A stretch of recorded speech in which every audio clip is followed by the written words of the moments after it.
لله الحمد لله الذي أرسل رسوله بالهدى ودين الحق ليظهره على دين كله وكفى بالله شهيدا أشهد أن لا إله إلا الله وأشهد أن محمدا عبده ورسوله لا نبي بعده اللهم صل وسلم وبارك على سيدنا محمد وعلى آله وصحبه أجمعين قل سبحانك لا علم لنا إلا ما علمتنا إنك أنت العليم الحكيم حسبنا الله ونعم الوكيل نعم المولى ونعم النصير ولا حول ولا قوة إلا بالله العلي العظيم قال الله تعالى في القرآن الكريم يا أيها الذين آمنوا اتقوا الله حق تقاته ولا تموتن إلا وأنتم مسلمون الآية وقال الله تعالى في القرآن الكريم أعوذ بالله من الشيطان الرجيم بسم الله الرحمن الرحيم فأما من أعطى واتقى وصدق بالحسنى فسنيسره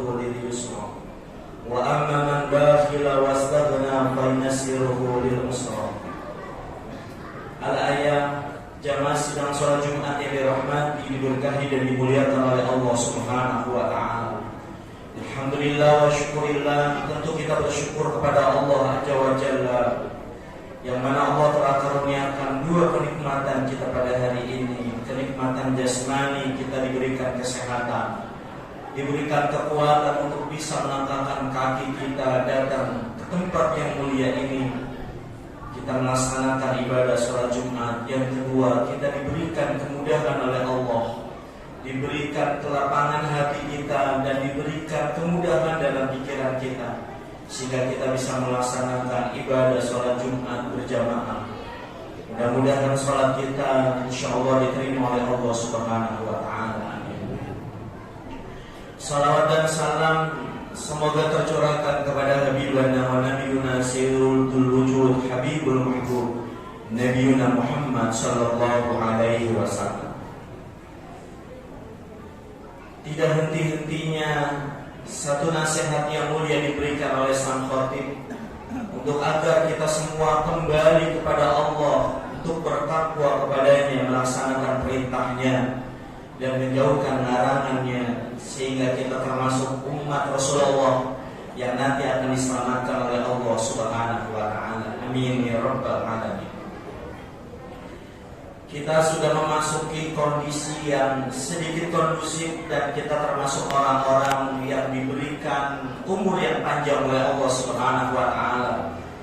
Di tengah tragedi yang sangat besar dari bulan Syawal sampai bulan Dzulhijjah sampai bulan Safar, yaitu tragedi kematian manusia yang secara bertubi-tubi. Hampir setiap gang kita melihat ada bendera kuning. Hampir setiap subuh kita mendengar suara ada berita orang kembali kepada Allah Subhanahu wa taala. Para penggali kubur, para rumah sakit pun kewalahan menangani sebuah tragedi yang besar. Bertubi-tubi kematian hampir setiap malam, bukan hanya satu tahlilan, bahkan puluhan tahlilan. Bukan hanya di Indonesia, bukan maupun di negeri yang lain, bukan hanya di daerah Jakarta, baik setiap pelosok kampung pun terjadi sebuah tragedi yang besar. Kita semua masih diberikan kesempatan oleh Allah untuk beribadah, untuk bertobat, untuk menuntut ilmu, dan terus kita berbuat baik. Kita tidak tahu sampai kapan ajal kita akan kembali kepada Allah Subhanahu wa taala. Yang terpenting yang kita mesti ingat bahwa kita masih diberi kesempatan untuk kita beribadah. Allah masih memberikan sebuah kita umur yang panjang agar kita terus bertobat kepada Allah Azza wa Jalla. Jamaah sidang sholat Jumat yang dimuliakan oleh Allah Subhanahu wa taala.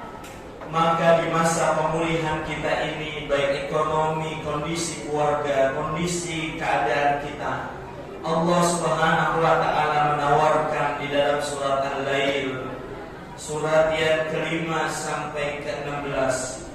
Surat ini menggambarkan buat kita agar kita bagaimana pertama Allah tawarkan jalan kemudahan. Urusan kita dibikin mudah, masalah kita dibikin mudah, persoalan rumah tangga kita dibikin mudah, dagangan kita dibikin mudah. Dan yang kedua, Allah Subhanahu wa taala tawarkan walaupun kaya, walaupun banyak kerjaan, walaupun harta berlimpah, tapi semua urusan kita dibikin sulit oleh Allah Subhanahu wa Ta'ala. Yang pertama, Allah Subhanahu wa Ta'ala tawarkan buat kita jalan kemudahan. Ada 3 kriteria yang harus kita bangun dalam kehidupan kita. Allah katakan, fa'amma man a'ta wattaqa wasaddaqa bil husna fasanuyassiruhu lil yusra.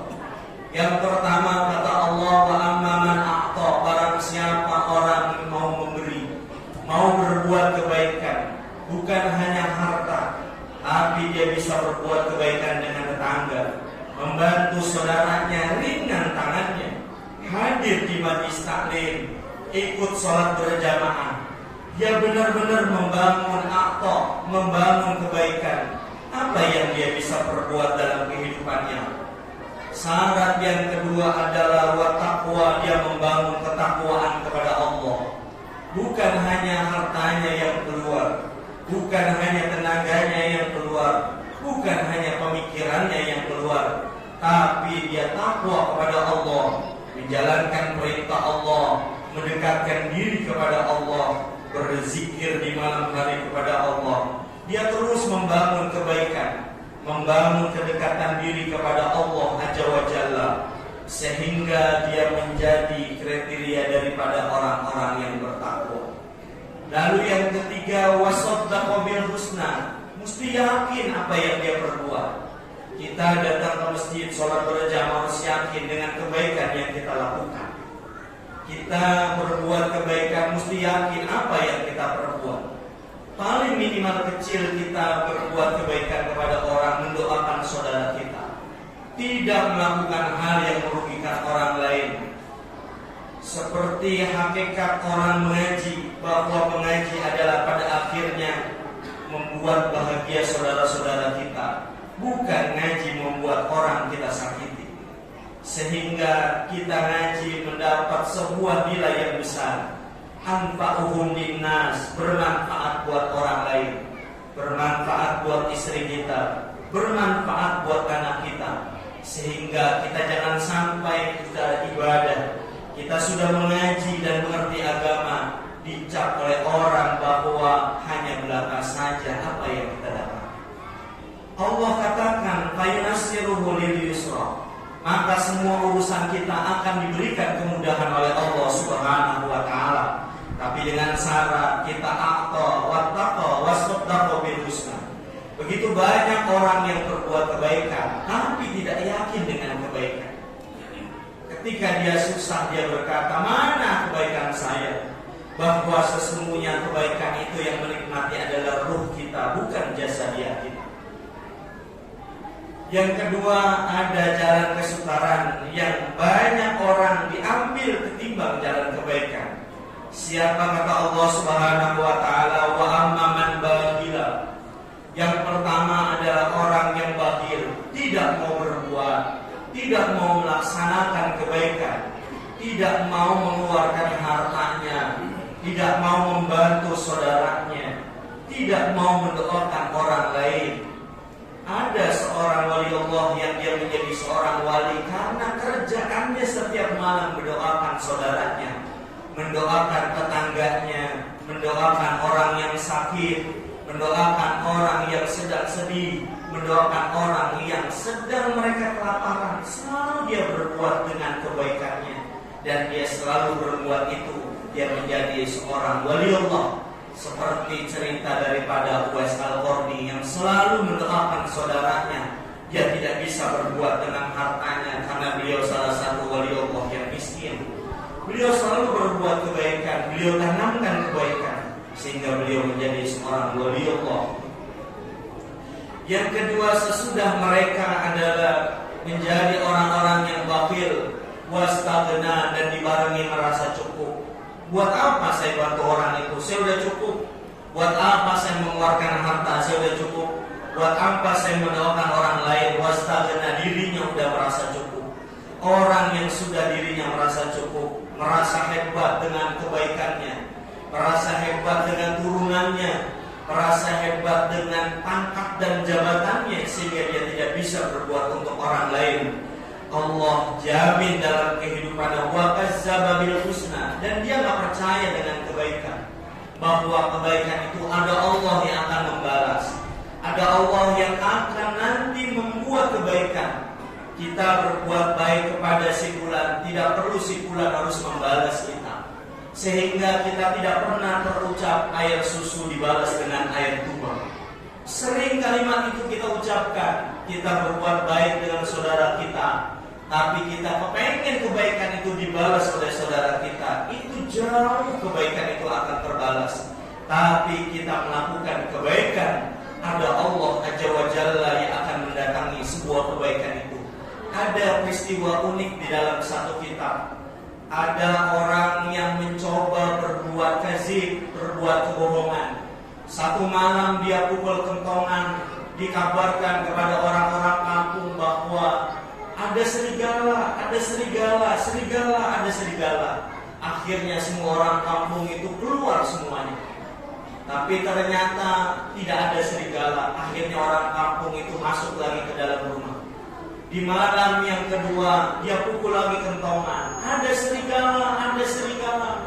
Semua orang kampung keluar. Ada yang bawa parang, ada yang bawa golok, ada yang bawa pentungan, ada yang hanya pakai sarung saja, keluar untuk menangkal daripada bicara tentang serigala.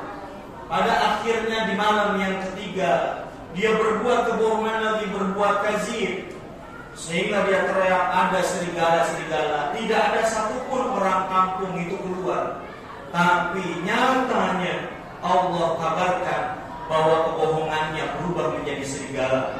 Akhirnya si pemuda ini mati dimakan dengan kebohongannya. Maka sehingga kita harus hati-hati ketika kita berbuat kebohongan. Bisa jadi kebohongan itu akan menjadi makhluk yang akan menerkam kita, yang akan membunuh diri kita sendiri akibat kebohongan yang kita lakukan. Tapi kebalikannya, bahwa kebaikan yang kita lakukan, dia akan menjadi penolong buat kita, akan menjadi makhluk yang akan membantu kita.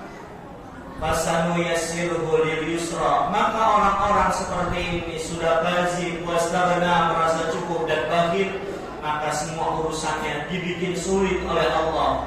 Meninggal dunianya sulit, tidak ada satupun orang yang datang. Tahlilannya dibikin sulit, hujan tiap malam, tidak ada orang yang mau berkunjung.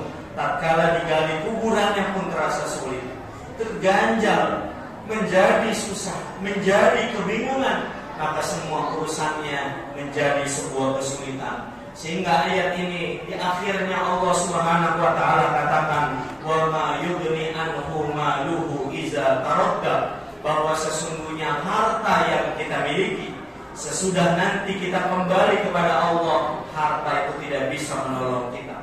Maka apa tugas kita sekarang? Fasabbih bihamdi rabbika wastaghfirhu. Di masa-masa pemulihan ini hendaklah Allah ajarkan kita fasabbih, banyaklah kita bertasbih kepada Allah Subhanahu wa taala, wastaghfirhu, dan banyaklah kita memohon ampunan kepada Allah, innahu kana tawwaba. Maka kita banyaklah bertobat kepada Allah Azza wa Jalla. Semoga semua urusan kita diberikan kemudahan oleh Allah. Semoga bencana ini akan berlalu dan semua akan kembali kita, bahwa rezeki kita yang kemarin sempit akan didobelkan dua oleh Allah, akan diganti oleh Allah Azza wa Jalla. Maka semoga kita semua senantiasa diberikan kesehatan, wabil khusus kekuatan buat ibadah kepada Allah Azza wa Jalla. A'udzubillahi minasyaitonir rajim. Bismillahirrahmanirrahim. Wal 'asri innal insana lafi khusr illa allazina amanu wa 'amilus shalihat wa tawassaw bil haqq wa tawassaw bis sabr. Barakallahu wa lakum fil Qur'anil azim wa nafa'ani wa iyyakum bima fihi minal ayati wa zikril hakim. Wa taqabbal minni wa minkum tilawatu innahu was-sami'ul 'alim. Wa qur rabbi fil warham wa anta khairur rahimin.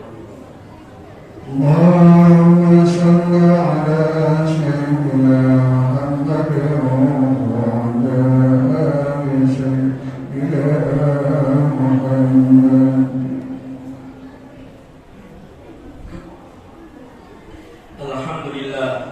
Alhamdulillahillazi hamdan katsiran أشهد أن لا إله إلا الله وحده لا شريك له إرغاما لمن جهد به وكفى وأشهد أن سيدنا محمدا عبده ورسوله سيد الخلائق والبشر اللهم صل وسلم وبارك على سيدنا محمد وعلى آله وصحبه وسلم تسليما كثيرا أما بعد فيا أيها الناس اتقوا الله حق تقاته ولا تموتن إلا وأنتم مسلمون واعلموا أن الله أمركم بأمر بدأ فيه بنفسه وسن بالملائكة قدسه وقال تعالى ولم تزل قائلا عليما إن الله وملائكته يصلون على النبي يا أيها الذين آمنوا صلوا عليه وسلموا تسليما اللهم صل وسلم وبارك على سيدنا محمد وعلى آله وصحبه أجمعين والتابعين التابعين وارض عنا معهم برحمتك يا أرحم الراحمين آمين آمين يا الله يا رب العالمين اللهم اغفر للمؤمنين والمؤمنات والمسلمين والمسلمات الأحياء منهم والأموات إنك سميع قريب مجيب الدعوات اللهم إنا نسألك رضاك والجنة ونعوذ بك من سخطك والنار اللهم يا ميسر يسر لنا كل عسير ويا مدبر دبر لنا كل عسير ويا مسهل سهل لنا كل عسير بجاه البشير النجير محمد صلى الله عليه وسلم اللهم اهدنا صراط المستقيم صراط الذين من النبيين والصديقين والشهداء والصالحين اللهم بارك لنا أمورنا وصحح أجسادنا ونور قلوبنا وأسع رزاقنا وإلى الخير قربنا وعن الشر بعدنا واقضي هوائجنا في الدين والدنيا والآخرة ربنا يا الله آتنا في الدنيا حسنة وفي الآخرة حسنة وقنا عذاب النار والحمد لله رب العالمين عباد الله إن الله يأمركم بالعدل والإحسان وإيتاء ذي القربى وينهى عن الفحشاء والمنكر والبغي يعظكم لعلكم تذكرون فاذكروا الله العظيم يذكركم واشكروه على نعمه يزدكم واسألوه من فضله يؤتكم ولذكر الله